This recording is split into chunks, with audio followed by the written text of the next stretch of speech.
We touch on all spiritual dimensions, a place where you can identify with your one self.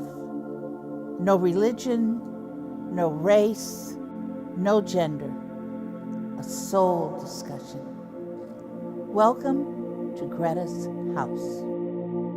Good evening. My name is Gretta, and I'd like to welcome you to my home with my friends that are here this evening.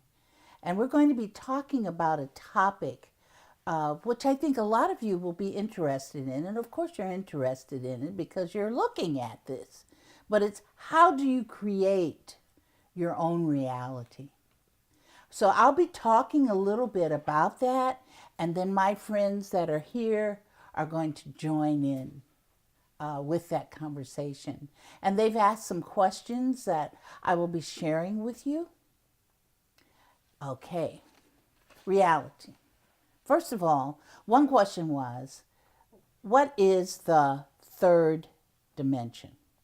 Some people don't know what dimensions are, but we're not going to go into the scientific aspect of that. We're not going to go into quantum physics and all of that. We're just going to make it real simple. Whatever you see, wherever you are right now, this is the third dimension. When you move out of this space, and I'm not talking about moving out of my house, but moving into another realm, then you're moving out of the third dimension, and then you're going into possibly other dimensions. Now, dimensions are composed of subplanes and planes and levels that make up each dimension. One of our guests today asked me, well, how many dimensions are there? That's a challenging question because it depends on where you are. What are you talking about? Because here on Earth, we're going up to 26 dimensions at this point. There's some people that are on 25, and there's still some people that are in 24. And how do you move up? You move up, and I'm using up very lightly, okay, just to give you an idea of that. But it's not really moving up, okay?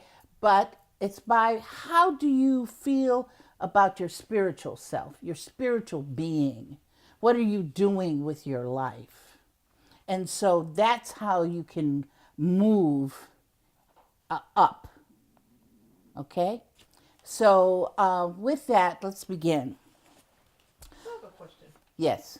So you said that we have 26 dimensions. Now Some you can people. go up to 26 dimensions. Some people. So are you saying that even though the body person, the body of me can be on this third dimension, but spiritually I can be on several other dimensions at the same time? Or I am moved from the third dimension to the fifth dimension if that's why I'm spiritually? You actually are on all of them simultaneously. And we're staying like in the now. You heard everybody talk about let's stay in the now. Because there is no time really. There is no past and there is no future. There's only the now. Now, some people have said that the time is cyclical. Some people have said that, well, it's not linear and all of that. You know, I think it's just kind of a composite. It's a composite. So what you're asking me is that there are several of you, of yourselves. You can call them aspects of yourself. Like some people are able to do what is called remote traveling, that they will can be right in their house and they can will themselves to be somewhere else. Like I had a gentleman that is able to do that, and he came to visit me in my house. And I knew that there was a male energy here, and then I realized it was him. And I told him, I said, you've come without my permission. But that meant he was somewhere bodily, physically, he was somewhere else. In the third dimension. In the third dimension, but he came to see me. And when he came to see you, what dimension would he have been in? Well, then you're traveling in the fourth, because Okay. the fourth allows you to be a little bit more freer. Okay. And those people that do healing work and like Reiki and different things like that, all of that's taking place in the fourth dimension. Okay? Greta, one of the things that I've heard explained in terms of the dimension is taking the example of the radio tuner. So it's several stations along one linear line, and you can tune into different stations, and when you're tuning in, that's what you're focused on. So in our reality, that's one perspective that we are conscious of right here, right now, Right. which could be position 102 FM. And we are communicating on that level, and we're not consciously aware of 106 or 99. That's right. That's right. That's why we don't know that we're on 26 dimensions, or we don't know that we're on 25, because Tahuti is exactly correct about that. Thank you for that. Yeah.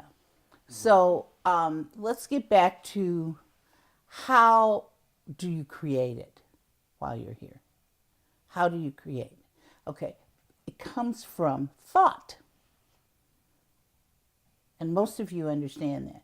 But it's thought. What are you thinking of? How many of you have ever thought of something that you really wanted? You seriously wanted it, and it happened. How many? Yes. Just give me. Okay. All right. So that was a creation of reality. Okay. But let's go back. What is reality? What is the basis of reality? Basis of reality is nothing but choice. Whatever choice you make, that's reality. And realities can be very minute, or they can be very large. Some people think that it has to be, well, I created to get a new car, or I created to get a house, or I created to get a job. So that's the reality that I created. But you saw Tahuti just moved his glasses. That's a reality. When you raised your hand, how many of you raised your hands using your right hand? Everybody? 1, 2, 3 people. And everybody else raised it with their left? Is that correct? Okay, that was a choice. When you're walking down the street and you decide that you're going to put your right foot in front of your left, that's a choice. So you created a reality. It's very simple. Because I could have decided to, or you could have decided to put your left foot in front of the right instead of the right foot in front of the left. Or you could have decided to run, or you could have decided to skip down the street. That's a reality. If you go into a restaurant, an Asian restaurant, they'll ask you, would you like chopsticks or do you want to eat with a fork? Some people will make the choice to eat with the chopsticks. Some people will ask to eat with a fork. That's a reality. Just where you placed yourselves today. Look at the position of where you're sitting. You created that reality. So reality is nothing but choice. Now, how do you create the choice? You create the choice by way of thought. Because see, everything is nothing but energy. Right now we're seeing the flowers, we're seeing the chairs, but if we get rid of all this and get down to the bare facts of it, it's nothing but energy. So you've heard some people, and if you haven't, you'll hear that people will say that thoughts are things. Some of you have heard that. And that's because it's energy. You're putting energy to it. It's like, I always give this example of a car. You have a car. The car is a thought. Pretend like the car is a thought. And you don't have any gas. So if you don't have any gas, is the car going to go? No. No, it isn't. It's not going to move unless you get out there and push it. You know. Okay. But to get in there and turn it on, it's not going to move. Same thing with the thought. Think of the thought as the car. It's going to go up on the astral plane and sit down there and wait for you. Okay? But what is going to give you the impetus to be able to move that thought? And that's your emotions. In psychology, there are some theorists that think they're trying to figure out, should the thought come first and then the emotion? Or does the emotion come first and then the thought? Or do they both come simultaneously? You have to have that car, otherwise you don't need the gas. So you have to have the thought. Whatever thought it is, every thought that you have, it could be to let me eat pizza today instead of hamburger. Okay, that's a thought. It's right there on that astral plane and sits there and waits for you. The more emotion you put into it, the stronger the emotion, the more you can create it and bring it into actuality. And it goes by way of the astral plane and comes all the way until it sits right here in the third dimension and you can see it. What's the astral plane? The astral plane is the plane where things are manifested. Okay. It sits there. It's like, you've heard the term matrix.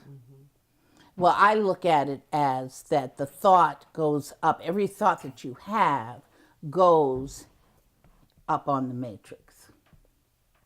Now, some thoughts are conscious.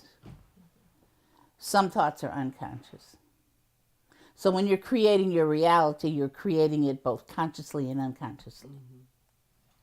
But the interesting thing about it is you'll see a lot of realities that you'll create and you'll say, oh my God, why did I create that? And that's because your unconscious decided, I think we need to do this. Greta, aren't we also co-creating Co-creating, and how, explain that. collectively? For instance, the example that you gave about the automobile needing the gas in order to go from point A to point B. I remember when I was a little guy, we used to read Popular Mechanics, and we were always looking for the time when a car would be able to move without gas. And I said, I'm going to get me one of those. When I get grown, I'm going to get me a car that I don't need gas. But now, guess what? We can drive a Tesla. It's electric. And it's free fuel. So, collectively, there were probably other people thinking the same thing that I thought. And now, it has been created. We can actually drive an automobile without gasoline. Right. You can think about that, but then let's look at the person who actually created it. Yes. The person who actually created it said, I want to make a car that will move electrically and not with the use of gas. Okay, so that person then focuses on that. This is what I want to do. And they start process. Like actualization, you have to be in the process. If you don't, you can sit around and think all day long, I want this. If you don't get into the process of it, you're not going to actualize it. So putting the emotion in it is putting it into process. You've got to actually do that. You've got to actually get out there and not just think about it, but put the emotions behind it and get into the process. So the man or woman who created that car, okay, said, this is what I want to do. Now what happens with it, that's the person, he or she is creating the reality to create the car. Everybody else is thinking about it. Gee, it would be nice to have a car that doesn't, that I don't have to go to a pump and put gasoline in it. That would be great to be able to do that. So that means then that my thoughts and my energy is supporting you in developing that, because I'd like to experience that as well. So we're supporting. We're supporting the other person. How the reality works is, if you want to, let's say, I would like to take a trip to the Bahamas. Me too. We'll go together. We'll go together. Okay, so you want to go and I want to go. Okay, so I'll say, well, but I don't want to go by myself. And you've already told me, I'll go with you, Greta, to the Bahamas. So you're supporting me in that idea. And we're supported. That's how it works. You're always supported by somebody. They call it the law of attraction.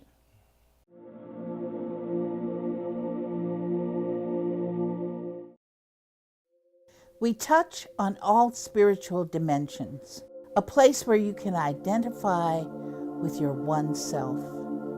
No religion, no race, no gender. A soul discussion. Welcome to Gretta's house. They call it the law of attraction, to give it any other name. The law of attraction. Everybody's familiar with that. Everybody's familiar with The Secret, which just talks about the law of attraction. Yeah. So you're going to bring all of that to you. You're going to bring that to you. Okay. But the thing is that it's like some people ask me, they say, they'll comment to me, so-and-so did this to me. Okay? So-and-so did this to me. They hurt me. They made me feel bad. My boss fired me. I didn't win the lotto and all that good stuff. Okay? Well, guess what? You created that. It's like when people come to say, I got fired. The person fired me. I say, oh, no, no, no, no, no. The person did not fire you. You fired yourself. Because nobody can do anything to you ever. It's absolutely, positively impossible. When you understand that you create your own reality, then you know that you are in charge. Otherwise, you think, well, I'm just out here. And look what people are doing to me. They stole my money. It's not that they stole your money. They supported you there was something inside your mind, basically in your unconscious, that you didn't want it. So they helped take it from you. That was support. That's all it's about. Support, support, support. I'm going to support you in that. Is it just about you did not want your money, or that could it also be that you were afraid that you would lose your money, and the fear then created the... Well, see, then that's the gas. That's what I'm saying. Right. That's exactly what I'm saying. It may not be that you wanted to lose it, you were afraid to lose it, and either one will have the same consequence. Right, because you can have, that's why we're talking about your reality is being created consciously and unconsciously. Mm-hmm. Consciously, you want to keep your money. Yes. You see it. Yes. But then at the unconscious level, you do have a fear that you're going to lose it. Once you have that fear of something, that's the gas. And the interesting thing about that is that fear is a very strong emotion. It's very, very, very strong. A fear of something. I'm always telling people, don't fear it. Because whatever you fear, if you keep fearing it, remember the gas, and you're giving it more and more, then you're going to actualize that. So that's how you can lose your money. Because I'm afraid, and I really want to keep it. I'm afraid that somebody will steal it from me. Maybe you had someone in your family who lost money, and or a friend, their money got stolen. And there's another part of that called sympathy. Sympathy will help you to actualize what you're being sympathetic about with the other person. Because it's very strong also. I tell people, don't sympathize with anybody. Because you can bring it to yourself. I had a young lady once, they invited me to speak with some seniors, high school students, female high school. And they went on a retreat. And one of the young ladies raised her hand and she said, well, Gretta, I wanted to go to the prom. And I got a date for the prom. But my friend didn't have a date. Her best friend didn't have a date for the prom. She said, so I was I felt so sad about that. I was really sad. And guess what happened? Her friend, who really wanted to get a date, is still in the process of working to get a date for the prom. But here she is over here feeling sad and giving her a lot of sympathy. Oh, you didn't get this. So her date tells her, he's got to give her support now. Her date says, well, I can't go on the prom. So now she doesn't have a date. But the other girl found a date. So she went to the prom and the other girl didn't. And that was because she sympathized with her. So that's a discussion of empathy versus sympathy. We got there real quick, didn't we? We did. Real quick. Empathy versus sympathy. You never want to sympathize with anybody about anything. What you want to do is empathize. You don't want to sympathize. If somebody has, let's take something that's really challenging for people, cancer. You don't want to say, oh, I'm so sorry. Oh, you've got cancer. Oh my God, this is terrible. And they go deeper and deeper and deeper and deeper in it. You get there, you can call that same experience. Maybe not necessarily the same type of cancer, but you can call the cancer to yourself. I have a family that I was working with, and the mother had cancer and passed away with it. But her husband became very, loved his wife. So now he's dealing with a cancer experience. So you only want to empathize and not sympathize. Sympathy gives a lot of gas because it's energy. Fear gives a lot of gas because it's energy. So you have to decide, here comes choice. Where are you going to put your energy?